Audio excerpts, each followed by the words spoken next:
ఇవాళ ఇలా స్నానం చేపిస్తున్నావు? నువ్వు మహారాణి భవిష్యదేవి రాణివి కదా, ఈరోజు నీకు స్పెషల్ డే. అవును రాణి గారు, లెజెండ్ గారు. ఎందుకు ఇలా అంటే అవన్నీ చెప్తున్నావు?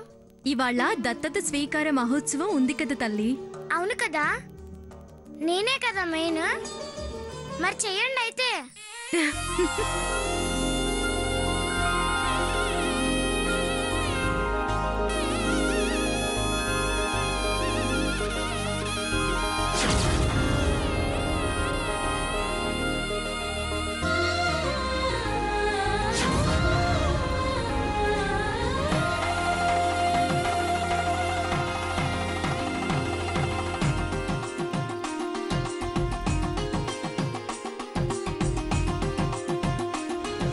చెల్లని రూపాయికి గీతలు ఎక్కువ అంటారు.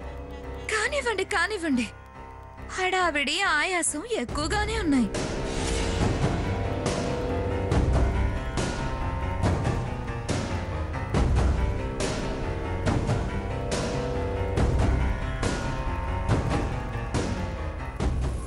మీరెంత ఘనంగా ఏర్పాట్లు చేస్తారో చేయండి, అంతా చివరికి బూడిదలో పోసిన పన్నీరే అవుతుంది.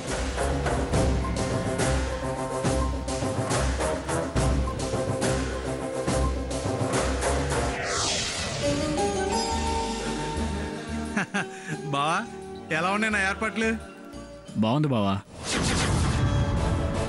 ఈవెంట్ మేనేజ్మెంట్కి నేను పనిచేస్తాను కదా, షూర్గా వెళ్ళొచ్చు. ఈ దత్తత కార్యక్రమం జరగదుగాక జరగదు. బావా బయట డెకరేషన్ ఎలా ఉందో చూద్దాం, పద వెళ్దాం. ఈవెంట్ జరిగితే కదా. ఇది ఎలాగో తుస్సుమంటుంది. నీ హ్యాండ్ బ్యాడ్ అని నీకు పేరు పడుతుంది. ఇటు ఉండవలసిన వాడివి అటు చేతులు కలుపుతావా?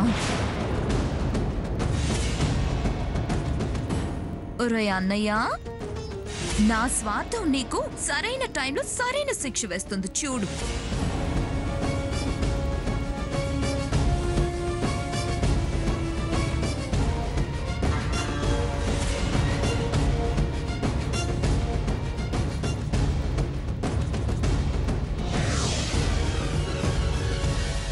ధరణి కళ్ళు మండుతున్నాయి.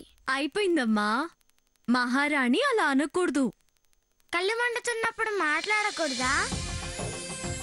త్వరగా స్నానం చేపి. పోస్తున్నాను, అయిపోయింది.